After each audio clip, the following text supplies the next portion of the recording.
If you've been in a relationship with a covert narcissist, you know the hell that they put you through and the monster that they are. But one of the worst aspects of knowing what you know is that nobody else really knows it. Nobody else really sees it. And that's one of the most isolating and just stifling aspects of being in a relationship with a deceiver like a covert narcissist. And if you're new to this channel, my name is Ken, and I'm a narcissistic abuse recovery coach and narcissistic abuse educator.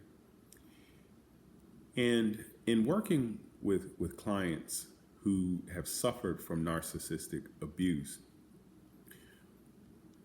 that's one of the things that really bothers them the most is this idea that you know what you've been through, you know what you've suffered, you know who that person is behind the mask, but no one else around you can see it. There's no true story that's more well known that really encapsulates the essence of what covert narcissists look like than the movie Bernie. It's based on a true story, and it stars Jack Black and Matthew McConaughey. They've got there's also a documentary about this guy Bernie. Okay, so this is a real character. Spoiler alert, by the way, because this guy, he lived in Carthage, Texas. He moved to Texas. He became a funeral director, where he's helping get the bodies ready. I think he was the assistant funeral director actually, but he got the bodies ready, the deceased bodies ready. He did the makeup. He did he prepared eulogies. He gave eulogies. He talked to the families. He did everything. He sang. He was just, he did jack of all trades as far as, what you could do with a funeral. People loved him. Everybody in the community adored him. He was very sociable, very friendly.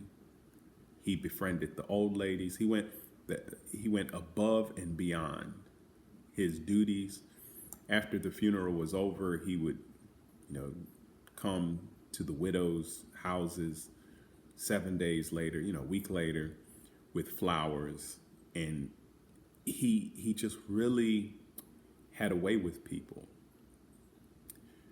But Bernie was also someone with a dark past. He had a very dark side.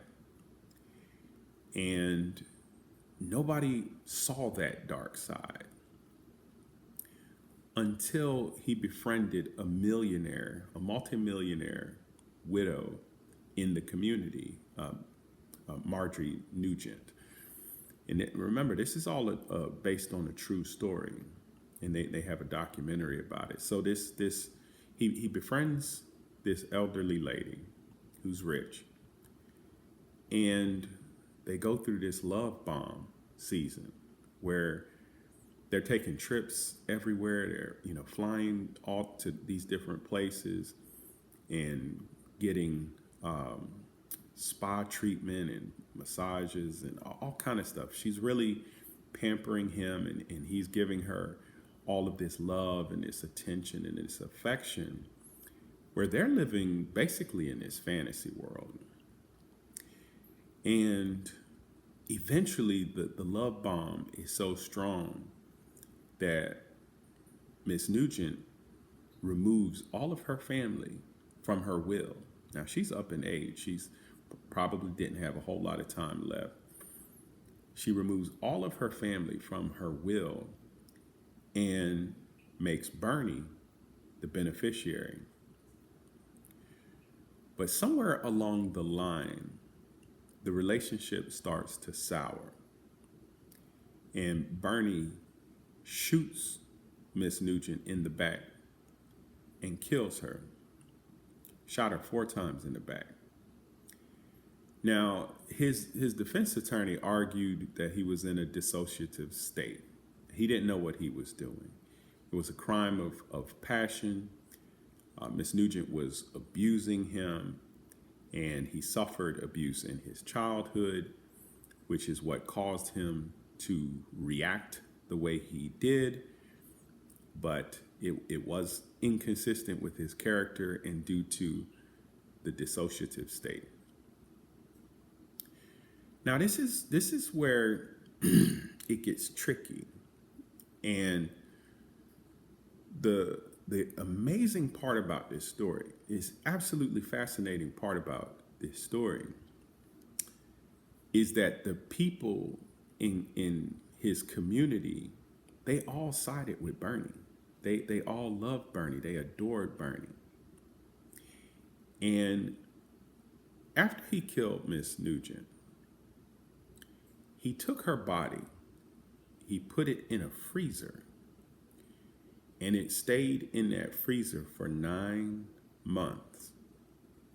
And during these 9 months, Bernie made up all these stories. He had, these plausible explanations for why Miss Nugent wasn't coming out, why she wasn't going to church, why she missed her appointment with her hairdresser. He made up all of these stories to maintain the lie, to maintain the fantasy, to maintain the illusion. And this is so critical to understanding how narcissists bend, twist, contort, and distort reality in order to maintain their grandiosity and their superiority. And what was Bernie doing this whole time while Miss Nugent was in the freezer? He was making up lies. He was spending her money. He spent millions of dollars. He bought a house for someone in the community. He bought businesses. He bought people jet skis. He purchased a playhouse for one of the kids in the community. He spoiled the community. He was spending millions of dollars on these people. And the people in the community thought, oh, what a wonderful guy. This guy is, he's such a great person and we love him.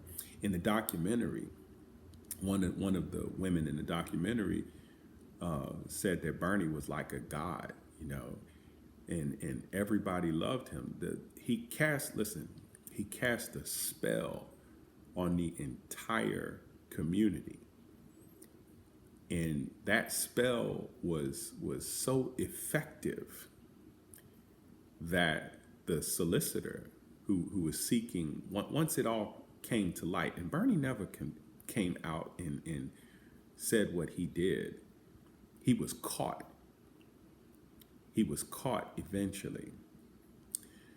But the solicitor saw how effective this spell that he had on the community was, that he took the trial 50 miles away because he knew he could not convict Bernie in his hometown. That's how great a spell Bernie had cast on everyone in that town. And if you ever see this guy, now people who've not been through narcissistic abuse would think, oh yeah, he seemed like a decent guy. But when you've seen the duplicitous nature of someone who's a narcissist, then you have a little bit more wisdom that you didn't ask for, but through sad experience you gained, and you can see something else behind the mask. You see the monster behind the mask. But the way this thing finally came to light, there was Miss Nugent, her grandchildren insisted on the police investigating and trying to figure out where their grandmother was. They came to the house, found the body in the freezer. And then Bernie said, yeah, I did it. I don't know why I did it. And, they came up with this defense of him being in a dissociative state and not knowing what he was doing and, his childhood and all of these other things. But Bernie was a really good guy. He's just a great guy who had this episode and this lapse in judgment. Now, that whole narrative, it encapsulates the futility in trying to get people to understand what you're dealing with when you're dealing with a covert narcissist, because people believe the lie. They buy into this narrative of them being this good person. And Bernie himself buys into that narrative. That's why he purchased all that stuff for the people in the community to gain narcissistic supply, to tell himself that he was a good person, that he was a hero, and to avoid his shame of being a murderer. He literally hid his shame, packed it away, and pretended as if it didn't exist. He was able to bend, twist, contort, and distort reality in order to continue to feed his ego, his false ego. And the problem with the defense is whenever you deal with someone with this type of personality, you have to look at what's objectively true. You don't want to get caught up in their words, in their narratives, in their stories that they spin and cast their spell. You want to look at objectively what's happening. Bernie formed this relationship with Miss Nugent. He became the beneficiary on her will. He shot and killed her. And then he put her in a freezer and left her there for 9 months while he spent her money and made up stories about where she was. Now, that's objectively what happened. Now, during all of these 9 months, he had an opportunity every day for 9 months to come clean, to confess, to put himself on trial emotionally. But narcissists do not put themselves on trial. What they do is they hide their sins, just like he did with putting her in that freezer. And then they come up with these narratives to justify themselves and present themselves as the hero or as the victim. When you look at this thing, it's so fascinating because even the actor Jack Black, when he went to visit Bernie in prison to get an idea of how to portray him in the movie, Bernie sucked in Jack Black. Jack Black thinks he's a great guy. Now, I never met Bernie, so I can't say that Jack Black, I can't say that they're definitively wrong for having that point of view. But when you just look at the facts objectively, when you look at it from an empirical, with the empirical evidence, this man is not a good Bernie is not a good person, but Jack Black believes he's a good person. Also, the director, the guy that directed the movie, thinks he's a good person. But that's how good covert narcissists are at pulling you into the narrative. And the reason for that is because they believe they're a good person. They believe their own lies. But the jury did not believe that Bernie was a good person. The jury did not believe that this was a dissociative state and that Bernie did not know what he was doing.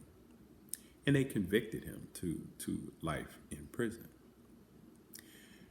So the conviction of the narcissist in your life, you have to understand, it won't be based on the way you feel about them. It won't be based on emotion, because emotion is what they use against you in order to seduce you deeper into the fantasy, deeper into the lie, just as Bernie was able to seduce this whole town into believing his lie, and even was able to seduce Hollywood into believing his lie about who he was.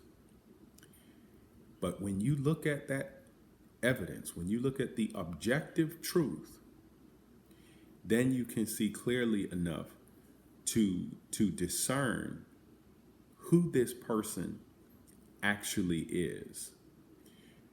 And that's what you have to do when you're dealing with these personality types that are so convincing and so seductive.